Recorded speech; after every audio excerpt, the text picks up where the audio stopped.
Oh, hi. This is a pre-lab lecture for this week.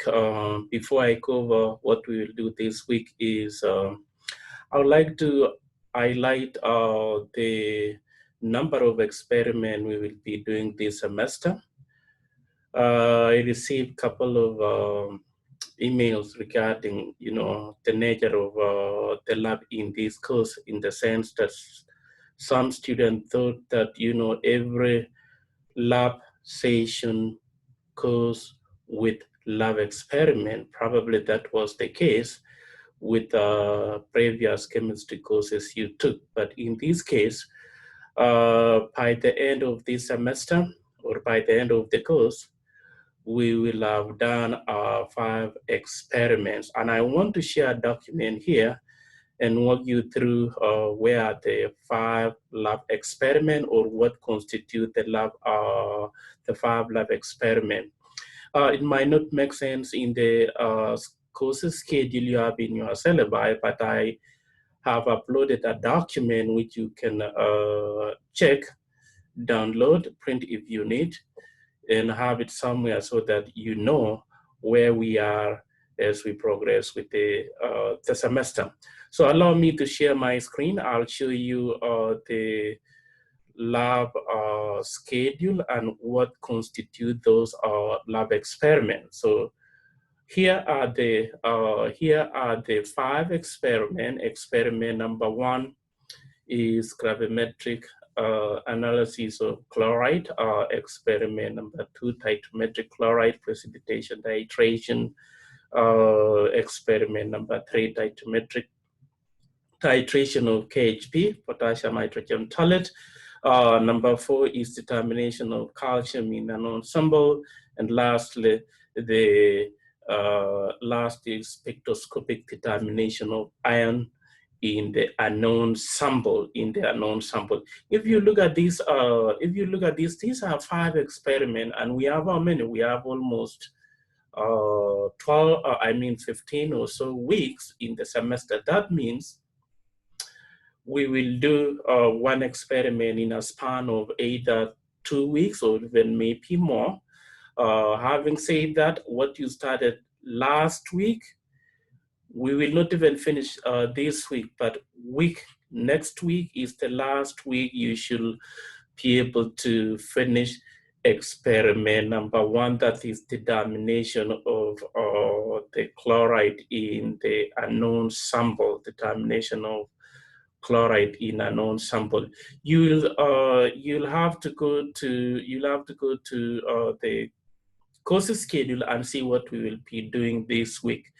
But in a nutshell, by the end of experiment 1, you will isolate. All right, you will isolate silver chloride. All right, and use the percent composition to determine the amount of chloride in your unknown sample.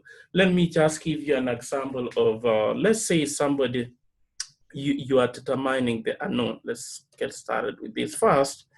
Say in experiment number 1, you want to know the grams of chloride in a known sample. That is the objective of experiment number 1.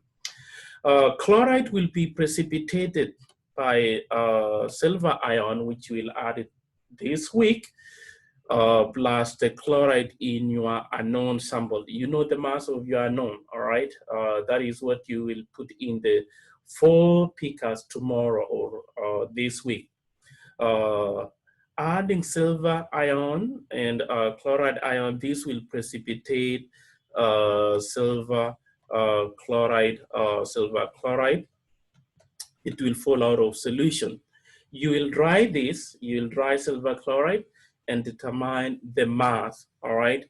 If say, for example, this is the mass of your silver chloride, all right? AgCl, by end of experiment number 1, what is the mass of, you will go back and say, what is the mass of chloride? You will use the molar mass of, molar mass of silver chloride, and determine the mass of chloride. I don't want to jump the can right now and show you how you will calculate. Let's first get to the point where you have isolated silver chloride and use the molar mass of silver chloride and the mass of silver,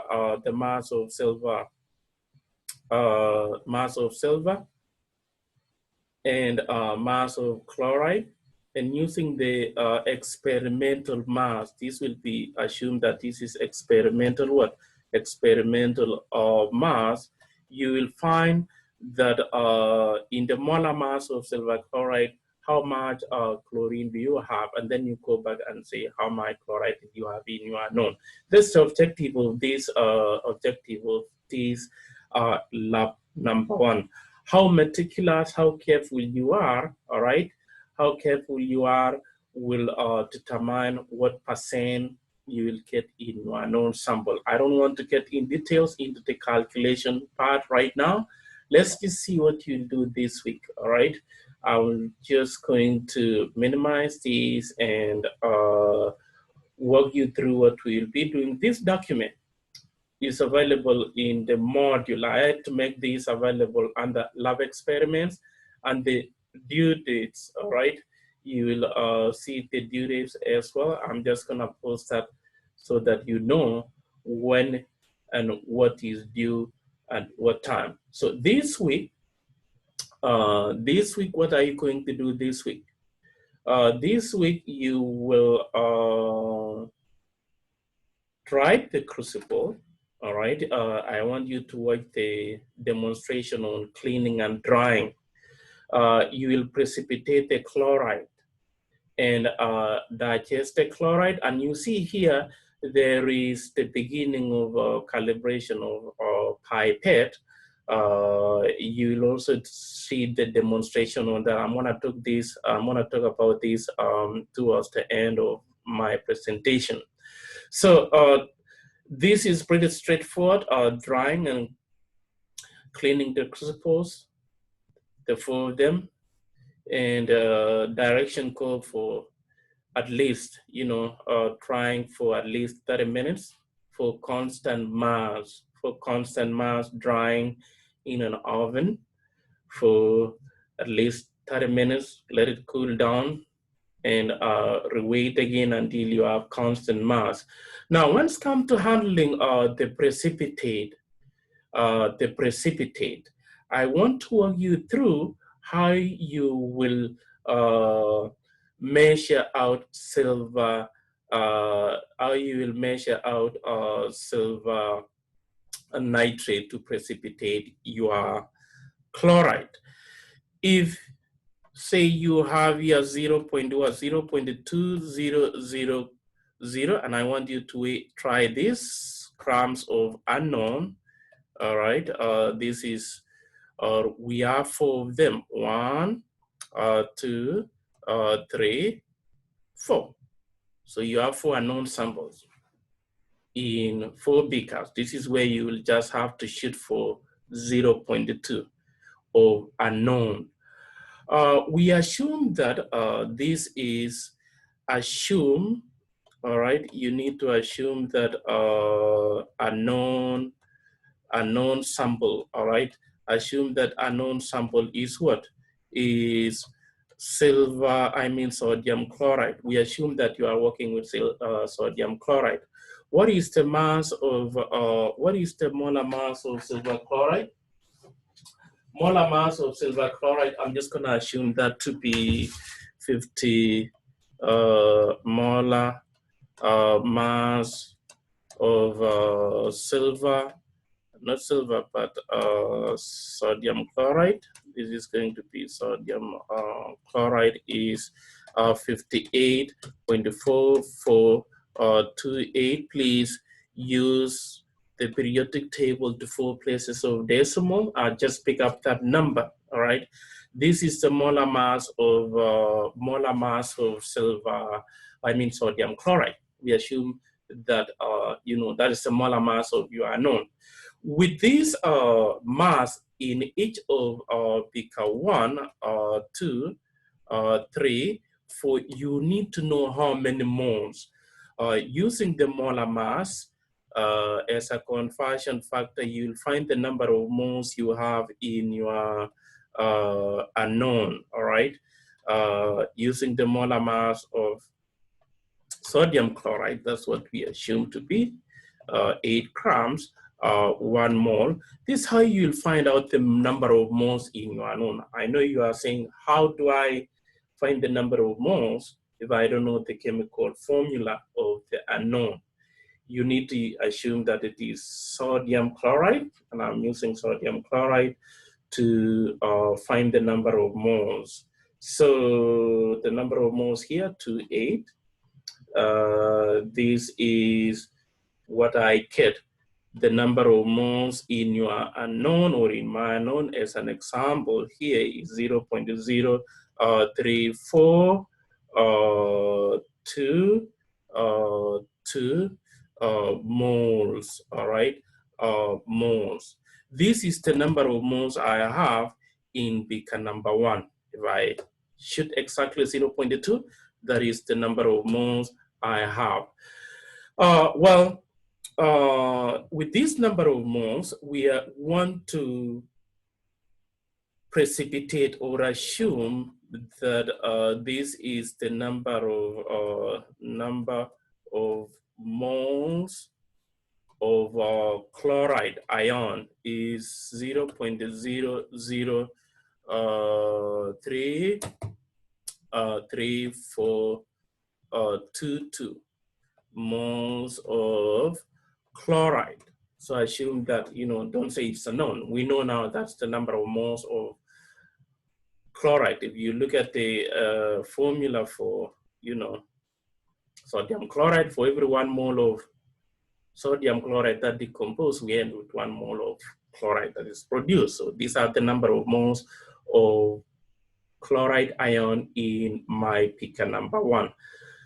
Therefore, I need to find out how many ml will precipitate this number of moles.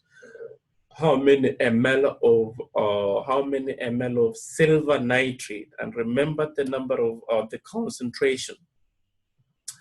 Concentration of silver nitrate, AgNO3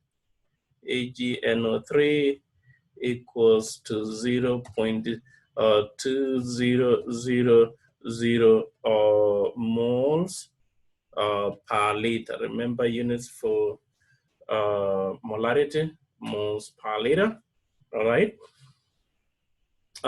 Moles per liter is the concentration. The reaction or the mole ratio between, all right, mole ratio between silver ion and chloride ion is 1 to 1, all right, 1 to 1. So if we know the number of moles of chloride here to be 0.0033422 moles, that is what we have for chloride, and for silver, we don't know how many moles do we need to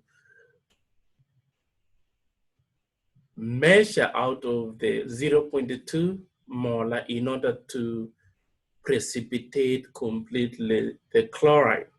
So we will use the molarity equation. Remember, molarity equals to number of moles of volume in what? Volume in liters. Volume in liters. Here, if mole ratio is 1 to 1, that means the molar number of moles I need for complete precipitation. If it is 1 to 1, number of moles I need for complete precipitation between the two to form silver chloride, all right? To form silver chloride here, solid, is the same number of moles. So I need to figure it out. How will I, or what is the volume in ml I need to measure out of this concentration of silver chloride do I need to measure out in order to precipitate quantitatively chloride ion in my sample number 1? Volume in liters is given by number of moles over molarity In this case, number of moles is 0. What? 0.0034422 over molarity 0.200. Let's see, volume in liters, what is going to be is 0.003, okay, 422 divided by 0.2. This gives me 0.01711. All right, this is in liters.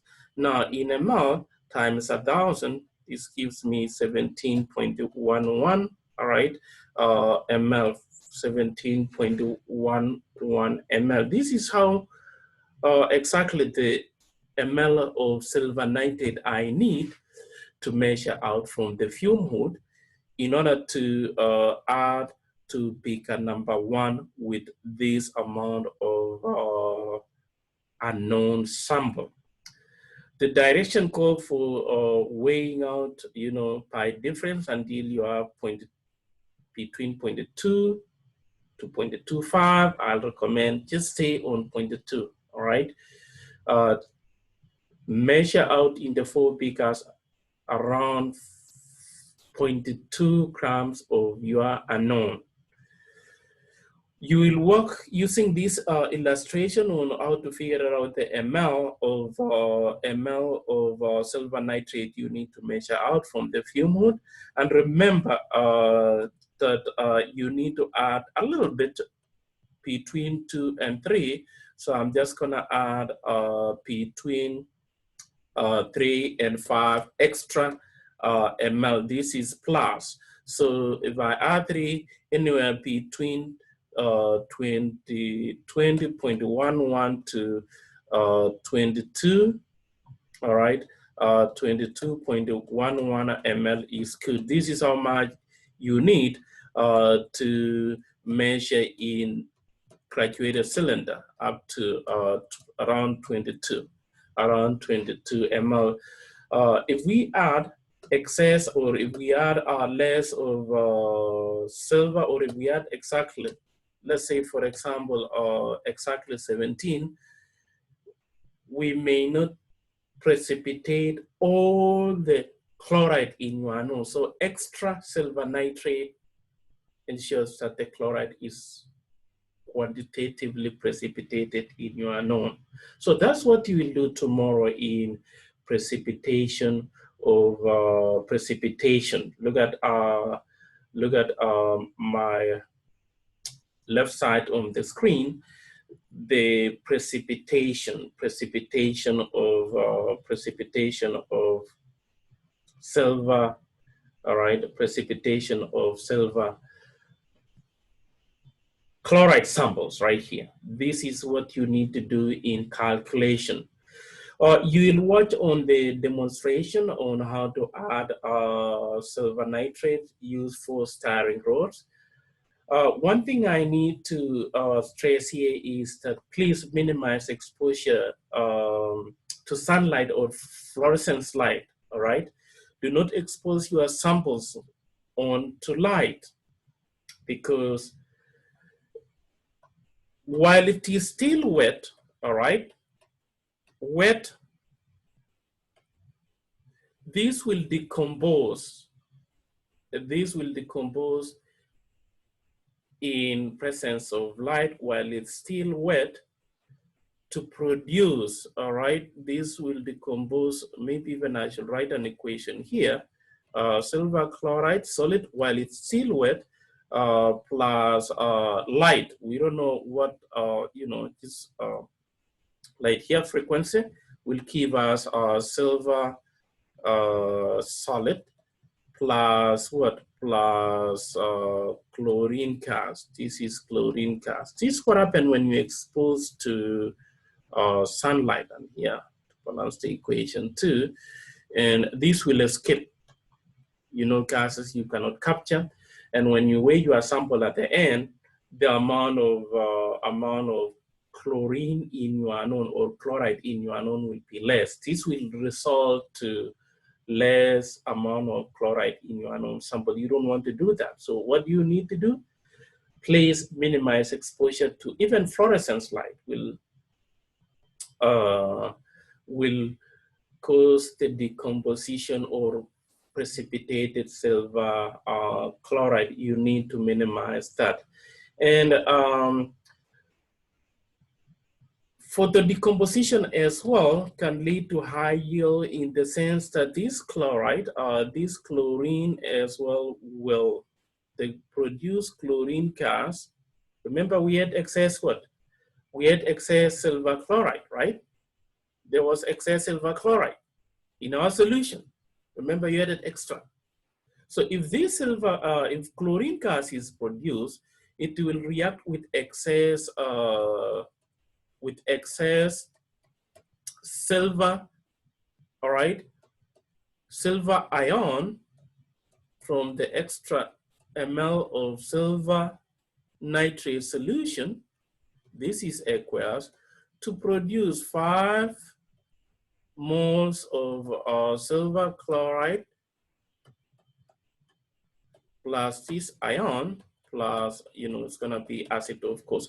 Don't worry about the equation. What I want to highlight is this product, silver chloride. If you look at the mole ratio 5, this means you will have high yield. So some of you, you see the feedback down the line when you turn in your lab report and say, why am I, why was my sample high? It's because maybe photo decomposition of your intended silver chloride decomposed to produce chlorine gas. It can recombine with excess silver to produce extra silver chloride, which we do not need. All right. So minimize when you store it in a dark place. This will minimize. When you see brown, all right, the silver metal produced this can you'll see small or there is a violet color. Some of you will see violet color. It's because of this process. We cannot avoid this, but minimum amount of photo decomposition will not really affect your results. So if you look at what you need to do tomorrow is digesting what the demonstration and understand what it means. Digesting is just letting it settle down. We will leave it until next week when you will, or the following week, when you will come and do the filtration of silver chloride. This is what you will now, at this point, when you will dry, all right, and weigh or determine the mass of silver chloride, and then you go back and determine the mass of chloride ion in your unknown. I will leave the calculation on how to find the chloride in your unknown sample until when we are done with the mass of dry silver chloride. Now, this week and next week, all right, you will continue, or you will start calibration of puree. And by the way, I forget to assign you the puree stand. You should label your puree stand tomorrow or this week. You will label, put a tape with a name on the puree stand that John Smith Fall 2020, and no one will use that puree. If you remember, there are 2 purees on the puree holder. The puree stand, the base of the puree hand, you will put a tape with your name on it, John Smith Fall 2020. No one will use that puree. You will calibrate. Let's just dive into the calibration. All right, I'll show you in the lab the data on how you will generate the calibration curve.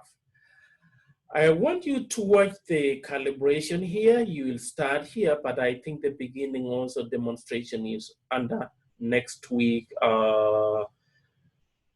video or demonstration. You will start by following the guideline, the direction, and once you get to, I know you can follow the direction to a point where you're saying that get to agreement in, within 200 point of agreement, let's say 2 points within, they agree. You may do 3 times, 4 times when shooting for, say, calibrating 10 ml, 20 ml, 30 ml, 40 ml, and 50 ml. You get to readings. You will find the average. Maybe let me just give you an example. I may have in 10, let's say 10.00. Please remember to record your values to 2 places of decimal. If I'm calibrating 10 ml, all right, if I'm calibrating 10 ml, let's say my 2 values are 10.12 and 10.11, for example. These are the 2, all right? These are the 2 values which are close to, one another. I'll find the average of these 2. Let's say, let's add these and see what we get. 3 ml. You'll find the average of the 2, all right? Average of the 2, 20.23 divided by 2, and this is what I get. 10.1. 10.1. This is 10. What? This is 10.1. 2. This is 10.12. All right, this is 10.12.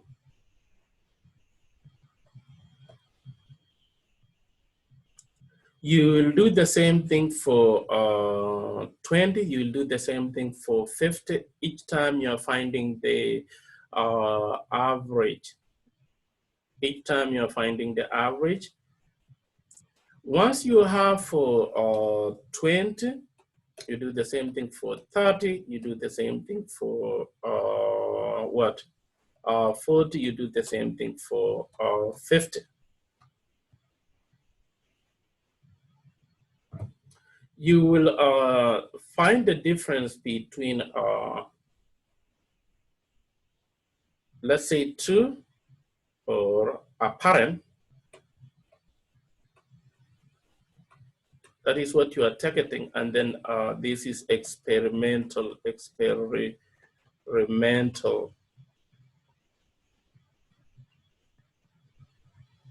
If it is 10 and 10 point what? Mine was 10.12.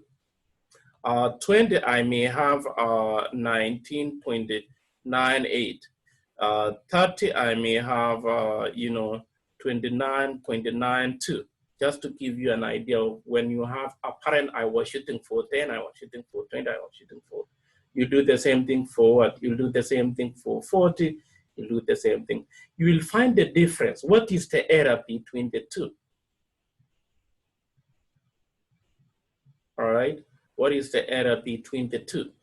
For this, you generate an error or a curve. This is calibration curve, where you'll have error on y-axis, and you have apparent